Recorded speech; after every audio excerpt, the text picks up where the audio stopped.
Halo semua para people bumi yang budiman, bagaimana kabar kalian? Kalian masih jomblo? Haha, sama. Oke, pada video kali ini saya akan merangkum alur cerita film Lights Out tahun 2016. Film ini disutradarai oleh David F. Sandberg. Film ini sebenarnya dulu hanyalah sebuah short movie karya David F. Sandberg itu sendiri, dan kemudian diangkat menjadi layar lebar. Film ini juga diproduseri oleh James Wan, yang kalau kita tahu James Wan sendiri pernah menyutradarai dan memproduseri film-film horor lainnya seperti Insidious, Conjuring, Annabelle hingga Tukang Haji Naik Bubur. Lights Out sendiri adalah salah satu film horor yang membuat kita ingin berkata kasar jika menontonnya, karena film ini penuh dengan jump scare. Penasaran dengan filmnya? Oke, langsung saja kita masuk ke dalam alur ceritanya.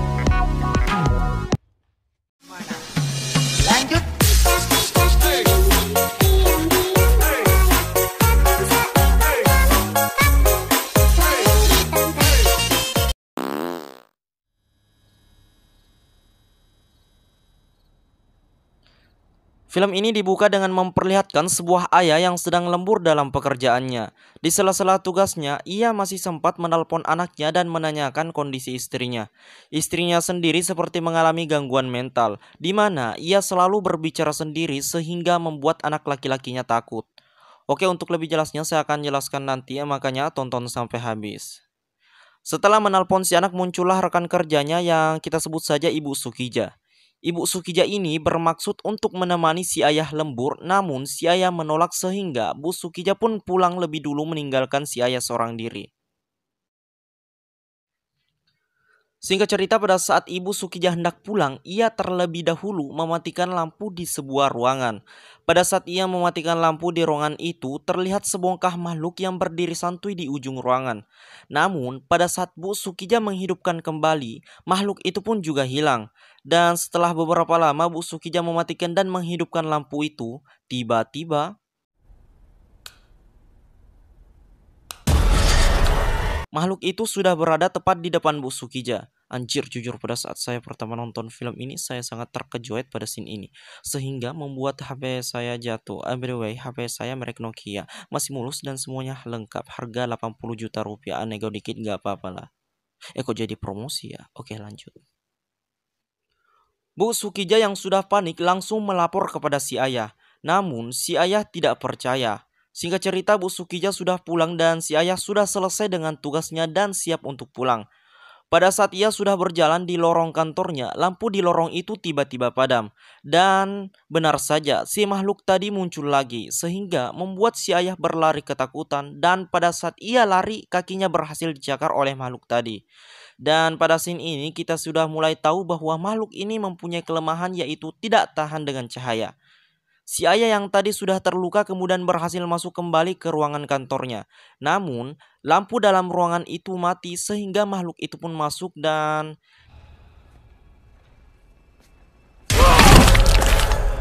si ayah pun terseret oleh makhluk itu dan mati juga.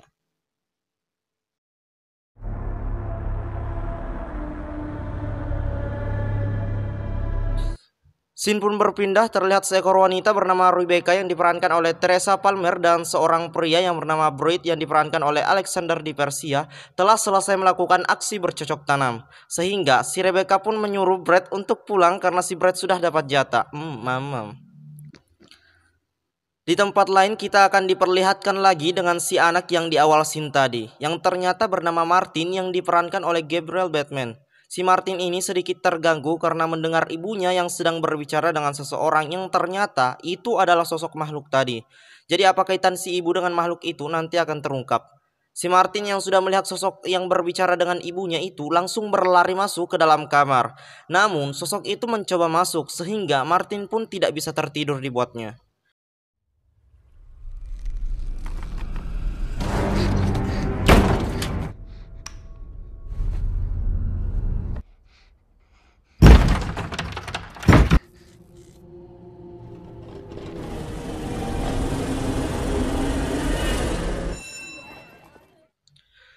Keesokan harinya Rebecca pun datang ke sekolah Martin karena ia mendapat laporan bahwa Martin tidur saat pelajaran berlangsung. Si Rebecca sendiri adalah saudara seibu dari Martin. Singkat cerita, Rebecca, Brett, dan Martin telah sampai di rumah si ibu, namun kita bisa lihat hubungan Rebecca dan ibunya tidak harmonis. Akibat si ibu yang tak suka jika masalahnya tentang berbicara sendiri itu selalu dipermasalahkan. Setelah sedikit adu mulut dengan si ibu, Rebecca memutuskan untuk membawa Martin pergi dan tinggal bersamanya. Hal itu membuat ibunya sangat sedih. Lagian sih mau dibuatin malah nggak mau.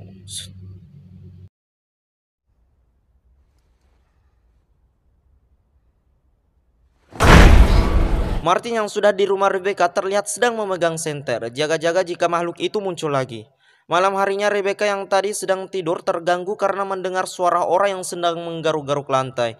Dan pada saat ia mengeceknya, sudah terlihat makhluk itu di sana yang sedang menggaruk-garuk lantai.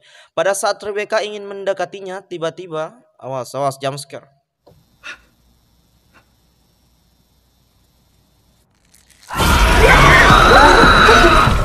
Makhluk itu pun langsung menoleh ke arah Rebecca dan siap untuk menyerang. Untung saja ada semacam cahaya merah yang langsung menyala di waktu yang tepat.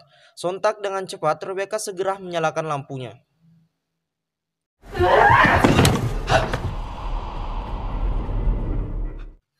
Keesokan paginya layanan anak datang untuk mengambil kembali Martin. Ia mengetahui itu karena diberitahu oleh si ibu. Setelah Martin kembali kepada ibunya, Rebecca hendak mengamasi barang-barang yang berserakan. Namun, pada saat ia bersih-bersih, ia menemukan goresan di lantai rumahnya yang bertuliskan Diana. Goresan itulah yang dibuat oleh makhluk itu tadi malam. Terungkap juga bahwa makhluk itu bernama Diana. Ia yang semakin penasaran dengan sosok Diana ini pergi mencari tahu di rumah ibunya. Karena kita tahu bahwa ibunya ini sering berbicara dengan si Diana ini. Sesampainya di rumah ibunya, ia menemukan bahwa semua kabel lampu sudah dipotong. Rebecca juga menemukan sebuah foto yang memperlihatkan dua anak, yang satunya memakai payung seolah dia tak ingin terkena matahari, dan satu anak lagi yang seperti anak pada umumnya. Dan ternyata anak dalam foto itu adalah ibunya dan Diana. Ibunya ini ternyata pernah berteman dekat dengan Diana, sedangkan Diana sendiri mengalami kelainan kulit sehingga ia sensitif terhadap cahaya. Diana pun tewas di kursi listrik sehingga membuat ibunya semakin depresi.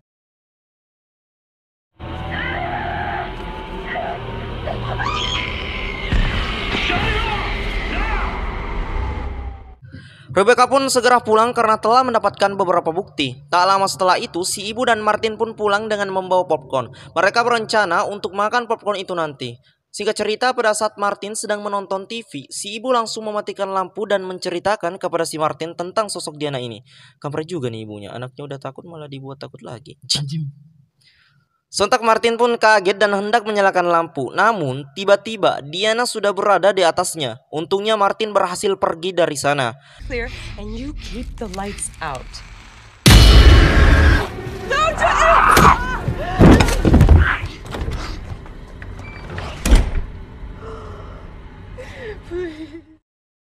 Martin kemudian pergi ke rumah Rebecca untuk memberitahu masalah ini.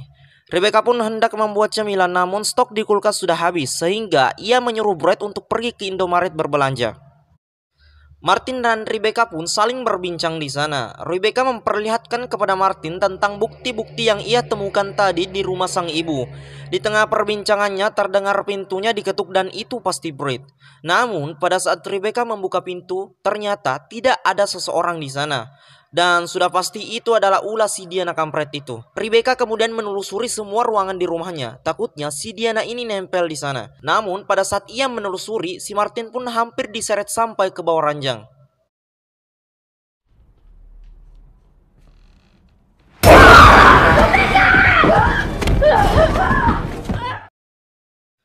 Scene pun berpindah di mana mereka bertiga pergi ke rumah ibunya untuk membicarakan tentang sosok Diana ini. Setelah sampai, mereka semua akhirnya berbincang-bincang di sana. Si Rebecca mengatakan bahwa Diana itu sudah mati. Namun karena ibunya yang otaknya sudah miring 90 derajat itu tidak mempercayainya.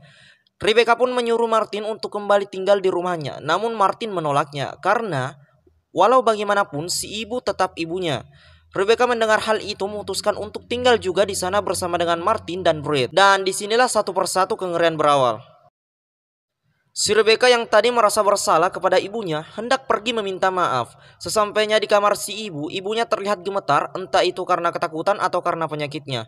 Pada saat Rebecca memeluk ibunya, ibunya memberikan surat kepada Rebecca bahwa ia butuh pertolongan. Tengah malamnya semua lampu tiba-tiba mati sehingga membuat mereka semua panik. Rebecca yang lebih dulu bangun segera mengecek saklarnya, namun lampunya tetap saja mati. Tak lama kemudian Martin pun ikut bangun. Ia yang melihat lampu mati menjadi ketakutan. Dengan ketakutan ia mencari Rebecca dengan memakai lilin yang ada di sana. Tak lama kemudian sosok Diana pun muncul dan hendak menyerang Martin. Martin bahkan sempat diseret, namun karena Martin punya armor Titan sehingga ia masih bisa kabur.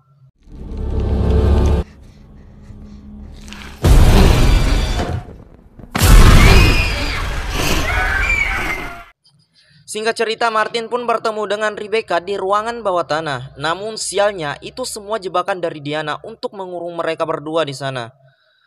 Mereka pun mencari cara agar bisa terbebas dari sana. Mereka membakar kertas-kertas yang ada di sana agar mereka dapat membuat cahaya agar si Diana kampret itu tidak menyerangnya. Namun, lama-kelamaan api itu pun sebentar lagi padam sehingga membuat Rebecca mencari cara agar dapat membuat cahaya lagi. Dengan bermodalkan sinar UV yang didapat oleh Martin, ia pun mencari senter dorangan itu.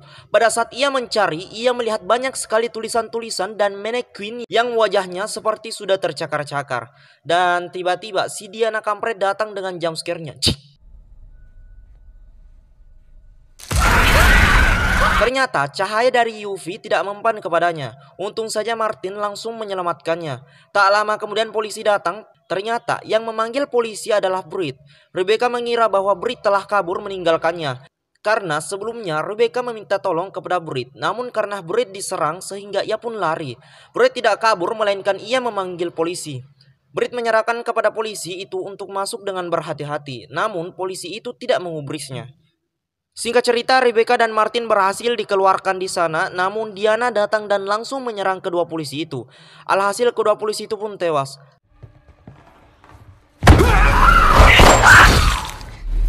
Here, take this. You won't see her otherwise. Stay back. Take it!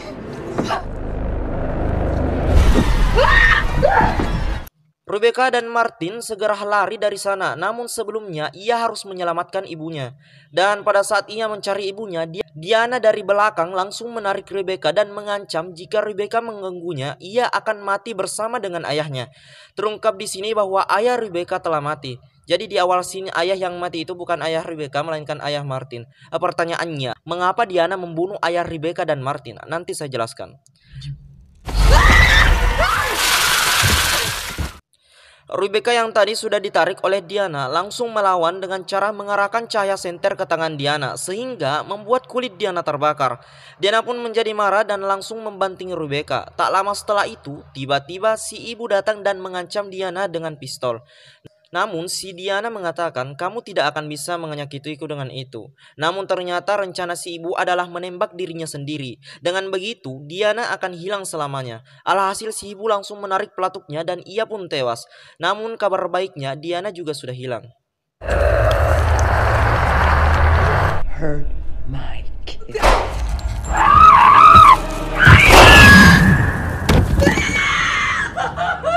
Di ending film kita akan diperlihatkan dengan Rebecca, Britt, dan Martin yang sedih bercampur bahagia. Sedihnya karena ibunya sudah tiada, namun di sisi lain si Diana kampret itu juga sudah musnah. Akhirnya Britt pun menenangkan mereka berdua dan film pun berakhir. Film ini adalah salah satu film horor kesukaan saya waktu masih bocah. Ya walaupun ada sedikit emosi karena banyaknya jump scare, tapi yang namanya film horor kalau nggak ada jump scare-nya menurut saya nggak menarik. Jump scare dan film horor itu ibarat aku dan kamu yang nggak bisa terpisahkan, anjing bucin. Oke, saya akan jelaskan sedikit mengapa Diana membunuh dua ayah itu. Itu karena mereka mencampuri urusannya. Atau dengan kata lain, mereka ingin agar si ibu bisa bebas dari Diana, sehingga membuat Diana harus membunuh mereka.